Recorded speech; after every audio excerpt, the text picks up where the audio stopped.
Hai guys, kenalin aku Michael Sihota dan saat ini kita akan ngobrol-ngobrol sedikit tentang sistem multimedia ini karena saat ini aku semester 5 guys di Sistem dan Teknologi Informasi IPB dan ada mata kuliah sistem multimedia ini gitu. Nah, pada sebelumnya kita udah ngobrol-ngobrol sedikit tentang sampling, decrease rate, terus ada konvolusi dan dimana itu adalah bagian dari pengubahan sinyal analog menjadi digital. Nah, untuk video kali ini kita bakal berfokus menjelaskan lanjutannya itu rekonstruksi sinyal dari digital ke analog. Nah, kira-kira bagaimana? Yuk kita bahas guys ya. Nah, tapi sebelum masuk ke sana, di sini ada overview dulu mengenai nanti aku akan menjelaskan sedikit lagi tentang sampling, decrease rate, konvolusi, kuantisasi, encoding yang merupakan bagian dari analog ke digital tadi. Nah, tapi nanti kita bakal menambahkan banyak tentang rekonstruksi sinyal, yaitu dari sinyal digital menjadi sinyal analog. Nah, kalau dia di dalam rekonstruksi nanti kita bakal mengenal yang namanya interpolasi ya. Nah, jadi interpolasi ini teknik pengolahan sinyal dan data yang digunakan untuk mengestimasi atau mengisi celah antara titik-titik data sinyal yang diberikan nantinya. Nah, tentunya teknik ini bakal membantu dalam memulihkan data yang hilang dan juga menghasilkan data tambahan yang diperlukan untuk analisis maupun visualisasi ke depannya. Nah, sebelum itu kita akan masuk mengenai pembahasan kita sebelumnya itu tentang sinyal ya. Jadi ada yang namanya sinyal analog, ada namanya sinyal digital. Nah, analog itu dia direpresentasikan dengan fungsi yang kontinu dan pada sumbu waktu dan juga amplitudenya. Nah, sedangkan sinyal digital itu dia direpresentasikan dengan kumpulan nilai-nilai diskrit yang terdefinisi di saat tertentu. Nah, di dalam pengubahan analog menjadi digital sebenarnya itu ada 3 ya, ada sampling, kuantisasi, terus ada nanti encodingnya seperti itu. Dan di sini kita bakal membahas sedikit tentang sampling. Nah, apa itu sampling? Dalam dunia nyata itu guys ya, sinyal, suara, ataupun data itu bersifat kontinu ataupun analog yang ada di sekeliling kita ini. Jika data tersebut diproses melalui komputer, perlu dilakukan konversi menjadi digital atau kita ubah itu menjadi diskrit. Nah, adapun keuntungan data digital ini tentunya itu dia mudah digabung, terus dapat dikompresi dan disimpan serta lebih awet. Nah, apa itu sebenarnya sampling? Sampling itu guys, itu adalah kita melakukan pencuplikan nilai ataupun angka pada titik-titik suatu sinyal analog yang dilakukan secara periodik. Nah, contohnya pada gambar yang ada di sini. Nah, gambar kiri itu adalah analog sinyalnya. Lalu kita ambil di beberapa titik, yaitu samplingnya. Nah, untuk sampling itu di sini dapat ada rumusnya ya, yaitu XSN sama dengan XNT. Nah, di sini berarti itu adalah XS-nya itu adalah nilai titik yang disampling, lalu N di sini pencet cuplikan dan juga T-nya adalah periode sampling. Dan seperti yang sudah kita tahu tentunya periode itu 1 per frekuensinya gitu ya, berbanding terbalik. Nah, kalau decrease rate apalagi? Nah, di dalam melakukan rekonstruksi sinyal dengan benar, frekuensi sampling harus setidaknya 2 kali lipat dari frekuensi tertinggi dalam sinyal tersebut. Nah, kenapa seperti itu? Nanti di akhir-akhir kita bakal melihat visualisasinya ya. Nah, teorema pengambilan sampel ini menyatakan bahwa untuk sinyal dengan bandwidth terbatas, yaitu terbatas pitanya, dengan frekuensi maksimum Fmax. Nah, frekuensi pengambilan sampel dengan jarak yang sama, Fs, harus lebih besar dari 2 kali frekuensi maksimum Fmax, yaitu dapat kita tulis Fs lebih besar dari 2 Fmax ya. Nah, dari gambar ini kita di sini lihat ada sinyal asli dan juga sinyal aliasnya. Jika laju pengambilan sampel Fs kurang dari 2 kali frekuensi maksimum atau Fmax, maka akan terjadi aliasing ini. Nah, apa itu aliasing? Aliasing itu adalah fenomena di mana komponen frekuensi dalam sinyal analog dapat salah diinterpretasikan dalam sampel-sampel digital karena kurangnya informasi yang cukup. Nah, aliasing ini bakal menghasilkan distorsi dan kehilangan informasi dalam sinyal digital. Nah, lalu kita bakal membahas tentang konvolusi. Nah, dalam proses sampling ya, digunakan operasi-operasi konvolusi untuk menghasilkan sebuah fungsi baru yang terdiri dari kumpulan titik sampel-sampel secara tepat. Nah, pada prosesnya operasi ini akan didefinisikan sebagai integral dari produk sebuah fungsi setelah salah satu fungsi dicerminkan di sumbu Y, kemudian akan digeser. Nah, misalkan kita memiliki 2 fungsi yaitu Ft dan juga Gt-nya, di mana ini adalah variabel waktunya ya. Nah, fungsi konvolusi dari Ft dan Gt biasanya dinyatakan dalam F bintang G dan akan didefinisikan seperti rumus yang ada pada slide ya.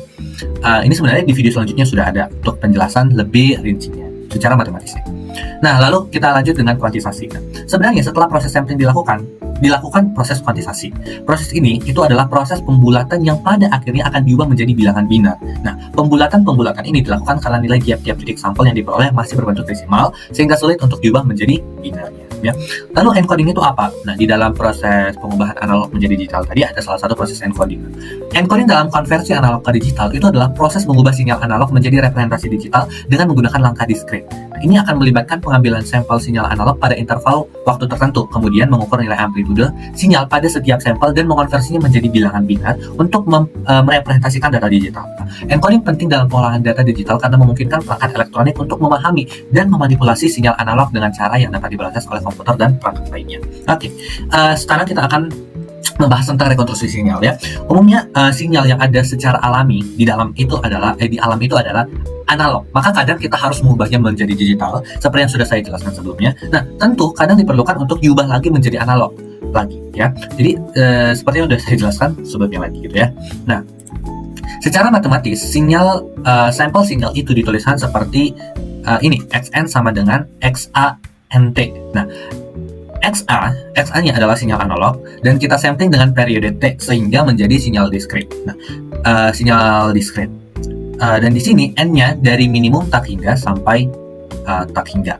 Ya. Nah, di sini kita punya persamaan XF sama dengan Fs sigma K dari sama dengan min tak hingga sampai tak hingga XA F dikurang KFS. Nah, di sini periodiknya sebesar Fs. Jadi, sinyal diskrit itu memiliki spektrum yang periodik. Ya.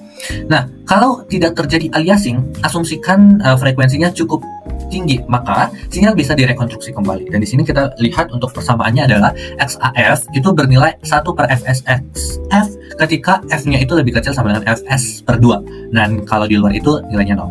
Karena sinyal sifatnya periodik sehingga kita hanya ambil Fs per 2-nya, yaitu satu bagiannya saja gitu ya. Nah, kalau kita melakukan sampling, kita membuat duplikat dari spektrumnya secara periodik.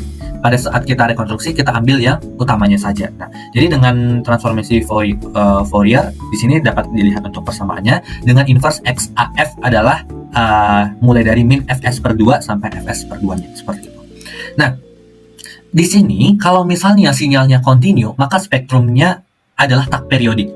Kalau kita sampling sinyal kontinu menjadi diskrit, maka dia sebenarnya sama seperti spektrumnya, sama seperti sinyal kontinu, tapi kita duplikasi seperti setiap Fs-nya. Nah, ini duplikasinya sebesar Fs. Jadi sebesar Fs dia diduplikat terus-menerus. Jadi di sini Fs per 2 itu adalah spektrum awalnya. Apa yang terjadi kalau Fs-nya itu kecil atau periodenya terlalu besar? Akibatnya, di sini spektrumnya seperti ini seolah-olah ada bertumpuk dan inilah namanya aliasing. Kalau dijumlahkan menjadi seperti ini, kalau kita potong di Fs per 2 dan min Fs per 2, maka bentuknya seperti yang ada pada gambar keempat dari atas ya, dan bentuknya ini berbeda dengan bentuk awalnya, yang artinya di sini ada kehilangan informasi. Nah, pada saat kita rekonstruksi ulang, hasilnya tidak sesuai dengan bentuk awalnya. Sinyalnya akan menjadi rusak. Ya, ini namanya aliasing yang tadi yang seperti yang udah aku bilang ya. Untuk mencegahnya, jangan sampai bertumpuk gitu ya. Nah, artinya adalah periodenya harus kita perkecil dan frekuensinya harus kita perbesar. Nah, bagaimana aturannya? Aturannya itu adalah teorema sampling, yaitu Newton's rate itu ya. Nah, sinyal waktu kontinu pita terbatas dengan frekuensi atau bandwidth tertinggi Bhz dapat secara unik direkonstruksi dari sampling dengan sampling rate Fs harus lebih besar atau sama dengan 2B sampel per detiknya. Nah, ini kita melakukan rekonstruksi untuk sinyal tak terbatas. Nah, misalnya spektrumnya tidak terbatas, tapi semakin lama semakin kecil ya. Nah, ini untuk persamaan sinyalnya. Lalu yang pertama ini, yang hijau yang di atas ini adalah sinyal waktu kontinu dan spektrumnya tak periodik. Jadi ini semakin lama semakin kecil gitu ya. Nah, selanjutnya sinyal waktu diskrit spektrum periodik ada bertumpuk tapi cukup kecil sehingga ini tidak terlalu diperhitungkan. Nah, Fs rendah itu akan menyebabkan spektrum yang bertumpuk bernilai cukup besar. Nah, di sini pada akhirnya rekonstruksi itu tidak sesuai. Nah, oke, kita akan masuk ke pemrosesan sinyal diskrit, waktu diskrit sinyal, waktu kontinu ya. Untuk pemrosesan ini, pertama kita dari sinyal analog, yaitu nanti ada suara, listrik gitu ya. Kalau mau diproses, diubah menjadi digital, tapi sebelumnya saya bilang kalau bisa dibuat menjadi digital, maka kita menggunakan digital karena lebih mudah, lebih murah gitu ya untuk digunakan. Nah, sebelum disampling kita menggunakan pre-filter dulu. Yang pertama itu akan mencegah aliasing dan meredam noise. Di sini untuk memastikan sinyal yang masuk itu tidak boleh ada yang melebihi setelah frekuensi samplingnya. Lalu ada analog to digital converter. Nah, di sini mulai dari prosesnya itu ideal analog to digital sampai ke ideal digital ke analog. Nah, di sini frekuensinya dengan frekuensi yang sama yaitu Fs. Nah, dan di antara itu terjadi discrete time sinyal. Itu salah satu di bagian pemrosesan sinyal digitalnya. Nah, ini adalah karakteristik konverter analog to digital yang ideal. Di sini dapat kita lihat yang di kiri ini adalah sinyal waktu kontinu, spektrumnya tak periodik. Sedangkan yang di kanan itu adalah sinyal waktu diskrit, spektrumnya periodik. Nah, ini kebalikannya dari sinyal diskrit spektrum periodik menjadi sinyal analog yang spektrumnya 1. Nah, umumnya dia menggunakan interpolasi. Setiap sampling dihubungkan. Dan di sini YAT itu adalah sigma dari N sama dengan min tak hingga sampai tak hingga YNGAT dikurang NT. Nah, fungsi ini dengan YAT-nya itu adalah fungsi sinkronus ya. Sebenarnya kita hanya perlu mengambil informasi yang ada di gambar kiri bawah itu ya, yang ada pada gambar karakteristik konverter AD idealnya, analog to digital idealnya. Nah, kita bakal masuk ke konverter analog to digitalnya. Sekarang kita akan sedikit lebih detail.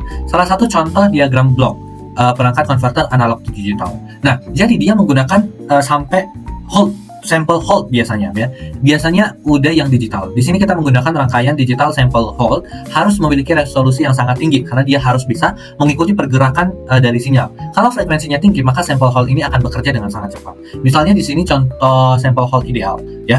Nah, di sini dia akan mensampel dan hold beberapa saat, terus sampel lagi, terus hold lagi, dan begitu seterusnya. Ini akan membuat bentuknya itu seperti bentuk kotak-kotak, yaitu bentuk persegi di sini, bukan persegi, kotak-kotak ya.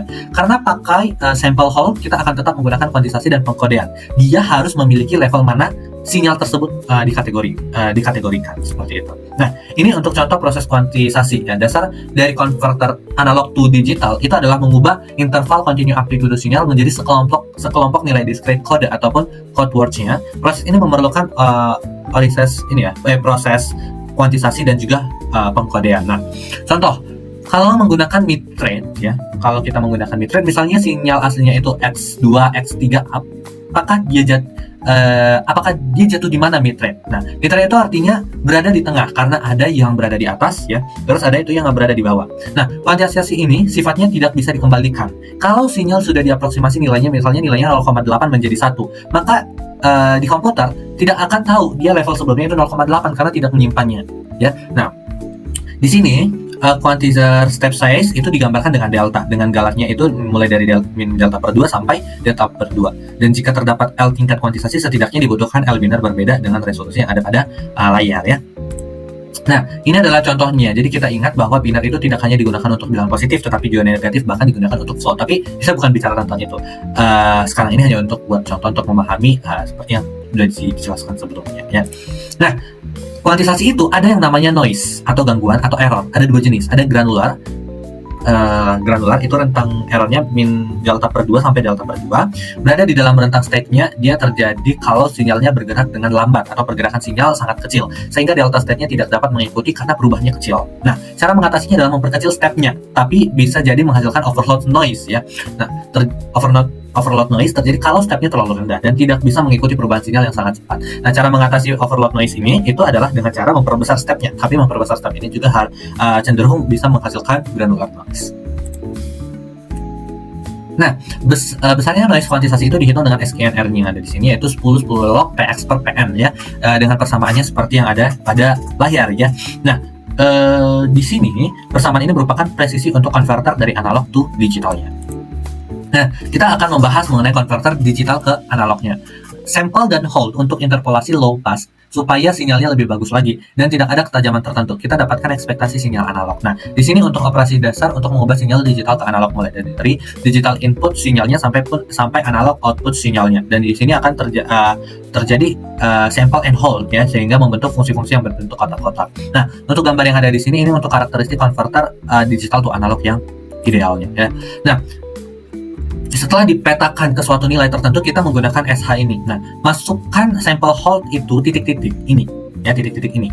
Nah, lalu pertama kita sample hold, dan seterusnya, jadi keluaran sampai hold. Dan bentuknya kotak-kotak sama seperti sample hold analog digital. Nah, untuk interpolasi menggunakan sinkronus dan idealnya bentuknya kotak seperti ini, ya, seperti yang ada pada gambar. Kalau sinyal kotak dia memiliki frekuensi yang sangat banyak dari yang paling rendah sampai paling tinggi. Kalau kita memiliki frekuensi sangat besar, itu harus hati-hati karena kemungkinan terjadi aliasing. Maka idealnya seperti ini ya.